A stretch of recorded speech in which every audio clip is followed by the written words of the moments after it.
మనము మనిషికి ప్రమాదకరమైన 3 విషయాలు ఉన్నాయని మనము ధ్యానం చేస్తూ ఉన్నాం.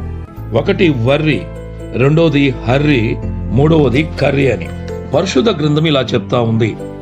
మరి యెషయా గ్రంథము 55వ అధ్యాయం 2వ వచనంలో, ఆహారము కాని దాని కొరకు మీరేలా రూకలిచ్చెదరు, సంతుష్టి కలుగు చేయని దాని కొరకు మీ కష్టాజితమును ఎందుకు వ్యయపరచెదరు అని చెప్తున్నాడు ప్రభు.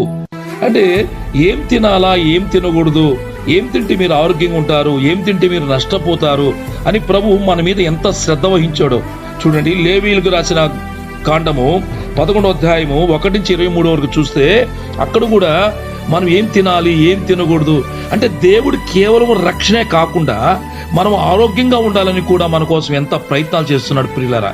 కాబట్టి నీవు దేవుని వాక్యం ప్రకారం ఆహారం కాని దాని కొరకు తినకూడదని ప్రభు చెప్తూ ఉన్నాడు.